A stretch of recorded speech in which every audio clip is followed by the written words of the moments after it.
मीर बाप की बेटी शिल्पी को मुकेश पसंद होता है, लेकिन दोनों के बीच हैसियत की दीवार खड़ी होती है। और फिर कहीं नौकरी कर लो ना, क्या हमेशा ये लोहे की सलाखों के पीछे भागते रहते हो? कितनी मेहनत करते हो। शिल्पी, नौकरी से कुछ नहीं होगा। तुम लोगों की हैसियत तक पहुंचना है तो अपना ही बिजनेस करना पड़ेगा, वरना तुम्हारे पापा किसी और से तुम्हारी शादी करवा देंगे। अच्छा, ऐसे किससे करवा देंगे?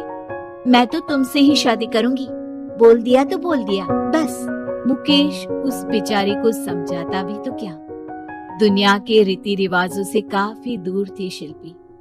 भले ही बड़े बाप की बेटी, लेकिन सादगी इतनी कि क्या कहना। बेटा शिल्पी, कल तुमको देखने लड़के वाले आने वाले हैं, तैयार रहना।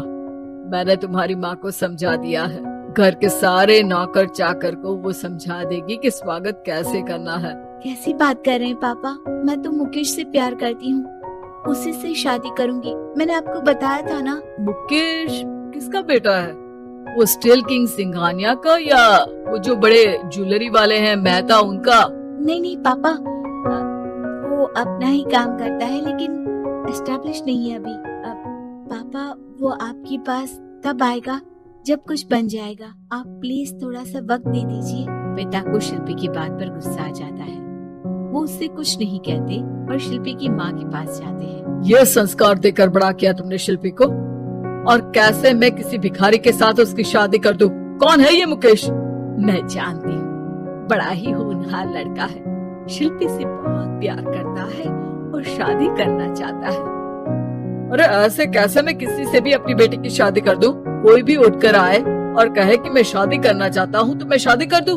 कान खोल कर सुन लो, कल उसे अच्छे से तैयार कर देना, क्योंकि जो लड़का मैंने देखा है शिल्पी के लिए, वो करोड़पति घर का बेटा है, समझी? लाख मना करने पर भी शिल्पी को उस लड़के से मिलवाया जाता है जो उसके पिता ने उसके लिए देखा था। देखिए, मैं किसी और से प्यार करती हूँ और उसी से शादी करूंगी। ये तो बहुत अच्छी बात है कि तुम किसी और से प्यार करती हो, क्योंकि मैं भी किसी और से प्यार करता हूँ। लेकिन शादी तो हम दोनों को ही करनी होगी, जानती हो ना, ये बिजनेस और ये सारा कुछ। शिल्पी को समझ में नहीं आता कि वो क्या कह रहा है, लेकिन वो समझ जाती है कि वो लड़का भी किसी और से प्यार करता है। पिताजी, वो भी कह रहा था कि वो किसी और से प्यार करता है। हाँ तो करने दो ना, हमने तो नहीं रोका। तुम अपना देखो, शादी के लिए हाँ कर कर गया है वो। लेकिन क्यों? अरे वो और मैं दोनों ही एक दूसरे से प्यार नहीं करते, फिर शादी क्यों कर ले? पापा, एक बार सिर्फ मेरे कहने पर आप मुकेश से मिल ले। पिता शिल्पी के कहने पर फॉर्मेलिटी के लिए ही सही, लेकिन मुकेश को घर बुला लेते हैं। देखो, ज्यादा वक्त नहीं दे पाऊंगा। ये बताओ कि शादी के बाद कहाँ रखोगे उसे? 2 कमरे के मकान में? नहीं सर, मैंने 2 साल के बाद का सारा प्लान कर लिया है। मैंने आयरन इंडस्ट्री खड़ी करने के लिए पूरा ब्लूप्रिंट तैयार किया है। मेरी खुद की जगह है दादाजी की, बस थोड़ा फंड का अरेंजमेंट हो जाता तो काम शुरू कर देता। अच्छा, मतलब तुम यहाँ फंड रेज करने आए हो?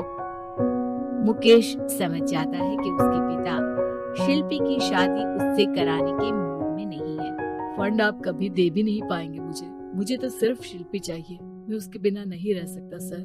मैं उसे बहुत खुश रखूंगा। वो तो हर पति का धर्म होता है। वो तो मैं किसी से भी उसकी शादी करा दूं, वो उसे खुशी रखेगा।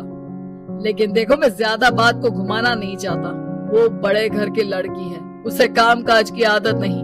अभी वो समझ नहीं रही, लेकिन तुम तो समझो। मैं किसी भी हालत में शिल्पी की शादी तुमसे नहीं करवा सकता। मुकेश पिता से लाख मन्नतें करता है, लेकिन वो नहीं मानते। शिल्पी की शादी उस अमीर लड़के से हो जाती है। शादी के बाद क्या हम लोग मेरे माँ के घर चले? मुझे उन लोगों की बहुत याद आ रही है।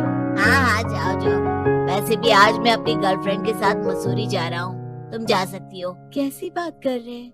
अब हम लोगों की शादी हो गई है, आप कैसे किसी और लड़की के साथ जा सकते हैं?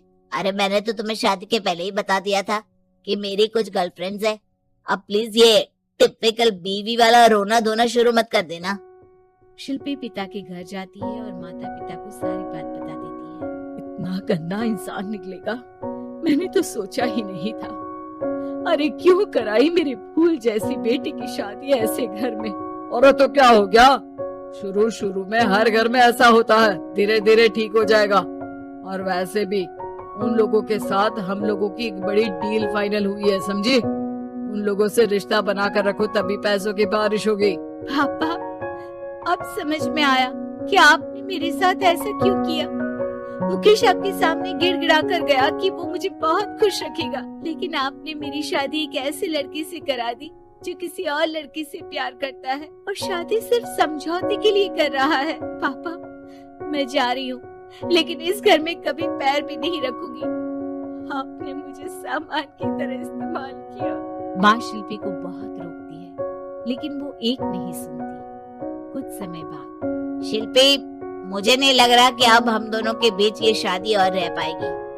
मैं किसी और से शादी करना चाहता हूँ। वैसे तुम परेशान मत हो ना, तुम्हारे पापा के साथ हम लोगों की डील जो चल रही है ना, वो नहीं रुकेगी, क्योंकि तुम बहुत अच्छी लड़की हो। ठीक है, मैं जा रही हूँ, तलाक के पेपर में साइन करके। लेकिन एक शर्त है, मैं कहाँ गई ये बात मेरे पिता तक नहीं पहुँचनी चाहिए। शिल्पी घर छोड़कर चली जाती है। वो एक नौकरी करती है और अपना जीवन खुद संभालती है। लेकिन एक दिन, शिल्पी जी, आपसे मालिक मिलना चाहते हैं। मुझसे क्यों? शिल्पी मालिक के कमरे में जाती है, जहाँ सामने मुकेश होता है। अरे आपको देखकर बहुत खुशी हुई, बहुत बड़े आदमी बन गए। थैंक्स, पर तुम्हें नौकरी करने की क्या जरूरत पड़ गई? मैंने तो सोचा भी नहीं था कि तुम मेरी शिल्पी होगी। तभी वहाँ शिल्पी के पिता आ जाते हैं। शिल्पी, तुम्हारे बारे में माँ से पता चला। घर चलो बेटा, मुझे माफ कर दो। मुकेश, मैं यहाँ अपनी कंपनी के काम के लिए आया हूँ। तुम्हारी कंपनी की डील अगर हमें नहीं मिली तो हम बर्बाद हो जाएंगे। वैसे अब तुम चाहो तो शिल्पी की शादी मैं तुमसे कराने को तैयार हूँ। बस करिए पापा, ये क्या सौदा लगा रखा है आपने। जिस कंपनी से आपकी डील हो, अपनी बेटी की शादी उसी के घर करा देते हैं। शिल्पी मुकेश से माफी मांगती है और वहाँ से जाने लगती है कि मुकेश उसे रोक लेता है। रुको शिल्पी, ये सब कुछ तुम्हारे लिए है। ये कंपनी, ये नाम सिर्फ तुमसे शादी करने के लिए ही खड़ा किया था। मैं आज भी तुमसे बहुत प्यार करता हूँ। से ही पढ़ने में होशियार और मेधावी छात्रा थी। अच्छी पढ़ाई के बाद अच्छा कॉलेज सिलेक्शन और फिर बहुत अच्छी जॉब। तूने तो मेरा नाम रोशन कर दिया मेधा। अरे लेकिन ये जो काम करने का तरीका है ना, इसे बदल ले। 18 घंटे काम करेगी तो कल को बच्चा कैसे संभालेगी? तुम्हारी तरह पागल नहीं हूँ माँ, जो बच्चे और परिवार में फंस जाऊँ। मैं तो जिंदगी खोल कर जीऊंगी। सब कहने की बात होती है बेटा, अपने बच्चे का सुख हर कोई चाहता है। वक्त बीतता है और मेधा की शादी हो जाती है। शादी के कुछ सालों में ही मेधा एक सुंदर सी बेटी की माँ बन जाती है। अरे यार, मेरी मैटरनिटी लीव खत्म हो रही है, क्या करे? माँ भी नहीं आ सकती, कैसे मैनेज करूँ? ऐसा करते हैं, इसके लिए केयर टेकर रख लेते हैं, वो देखा करेगी इसे। मेधा को पति की बात जच जाती है और वो केयर टेकर की तलाश शुरू कर देती है। एक दिन उन लोगों के घर एक महिला आती है जो दिखने में पढ़ी लिखी लगती है। जी, क्या काम है आपको? मैम, मेरा नाम स्नेहा है। आपका एड देखा केयर टेकर का, क्या मैं आपके यहाँ काम कर सकती हूँ? हाँ, क्यों नहीं, लेकिन आप तो अच्छे करके लगती हैं, फिर नौकरी क्यों? दरअसल मेरे ससुराल वालों ने मुझे घर से निकाल दिया क्योंकि मैं माँ नहीं बन सकती और माता पिता भी नहीं है इस दुनिया में। तो अरे अरे, कोई बात नहीं, तुम लक्ष्य को ही अपना बच्चा समझो और यही रहना, और किसी भी चीज की जरूरत हो ना तो बता देना। स्नेहा खुशी खुशी लक्ष्य को संभालने लगती है। रात को जब मेधा घर पर आती है, अरे क्या बात है स्नेहा, तुमने खाना नहीं खाया क्या? अरे दीदी, आपका बेटा टाइम दे तब ना। अरे तो जब वो सोता है तब खा लिया करो। तब तो मैं इसके पास ही बैठी रहती हूँ। कोई मच्छर या कीड़ा काट ले लक्ष्य को तो अब आप पकड़ो, मैं खाना खा लेती हूँ। स्नेहा वहाँ से चली जाती है। बहुत ही अच्छे से ख्याल रख रही है ये लक्ष्य का। मेधा, इतना तो शायद तुम भी ध्यान नहीं देती। मेधा को पति की बात बुरी तो लगती है, लेकिन कुछ नहीं कहती। धीरे धीरे स्नेहा मेधा और उसके पति के साथ बाहर भी जाने लगी। सुनो, स्नेहा को भी बाजार ले चलते हैं, वो क्या है ना, लक्ष्य को देख लेगी जब तक मैं शॉपिंग कर लूंगी। हाँ हाँ चलो, वैसे मैं चाह रहा था कि लक्ष्य को लेकर हम दोनों ही चलते। क्या यार, तुम तो फ्री में इमोशनल हो जाते हो। कितना देख लेंगे हम दोनों मिलकर।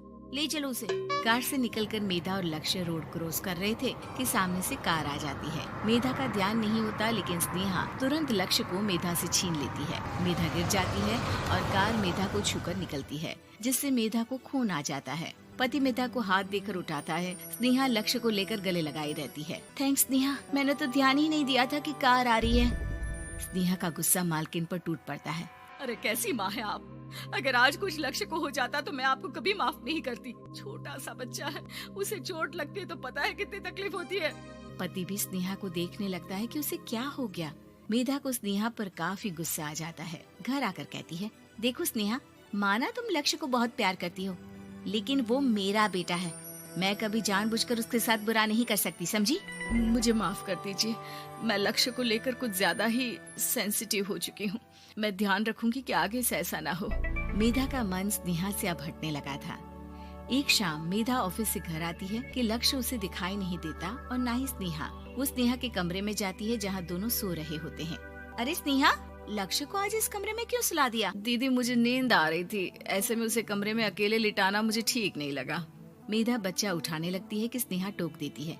रहने दीजिए ना दीदी, सो रहा है, फालतू में नींद खराब हो जाएगी। मेधा को गुस्सा आ जाता है और वो बच्चा उठाकर वहाँ से चली जाती है। अगले दिन मेधा स्नेहा को बुलाती है, साथ में एक और लड़की खड़ी होती है। स्नेहा, अब तुम अपना कुछ और देख लो। हम लोगों को नई केयर टेकर मिल गई है, तुम इस हफ्ते घर छोड़ देना। स्नेहा का मन लक्ष्य को छोड़ने का नहीं करता, लेकिन नौकरी तो नौकरी होती है ना।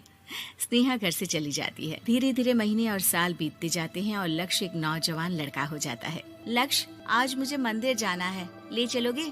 ठीक है माँ, एक काम करके अभी वापस आता हूँ, तब तक आप और पापा दोनों तैयार हो जाइए। दोनों तैयार होकर बैठ जाते हैं, लेकिन लक्ष्य काफी देर तक नहीं आता। अरे मेधा, फोन तो करो लक्ष्य को, देखो क्या हो गया उसे। मेधा फोन करती है तो पता चलता है कि लक्ष्य का एक्सीडेंट हो गया है और वो सिटी अस्पताल में है। जल्दी चलिए, पता नहीं कैसा होगा मेरा बेटा। अरे चिंता ना करो, सब ठीक होगा, मैं अभी कार निकालता हूँ। दोनों मियाँ बीवी अस्पताल पहुँचते हैं, जहाँ वो लोग देखते हैं कि लक्ष्य बिस्तर पर पड़ा होता है। एक महिला इन्हें यहाँ लेकर आई है, वो वहाँ बैठी है, लेकिन फिलहाल तो आप लोगों को इनके लिए किडनी का प्रबंध करना होगा। एक्सीडेंट में इसकी किडनी डैमेज हो गई है। मेरी ले लीजिए डॉक्टर साहब, मेरे बेटे को बचा लीजिए। नहीं नहीं, आप माँ हैं, आपकी नहीं ले सकते, पिता की भी नहीं। आप किसी रिलेटिव या दोस्त से पता कर लें, और हाँ थोड़ा जल्दी करें क्योंकि देर होने से मामला बिगड़ सकता है। मेधा बैठकर रोने लगती है कि वहाँ डॉक्टर आ जाते हैं। जिस औरत ने आपके बेटे को यहाँ भर्ती कराया था, वो अपनी किडनी आपके बेटे को देना चाहती है। हाँ? कौन है वो, कहाँ है वो? तभी वहाँ स्नेहा आ जाती है। स्नेहा तुम? मैं लक्ष्य को पहचान नहीं पाई थी, लेकिन आप लोगों को देखकर समझ गई कि ये लक्ष्य है, इसलिए वापस आ गई। मैं अपनी किडनी आपके बेटे को देना चाहती हूँ। मेरी अपनी तो कोई औलाद नहीं, लेकिन लक्ष्य में मैंने हमेशा अपना बच्चा देखा। तुम धन्य हो स्नेहा, जो इतने साल में भी लक्ष्य को भूल नहीं पाई। सही मामले में तो वो तुम्हारा ही बच्चा होगा, क्योंकि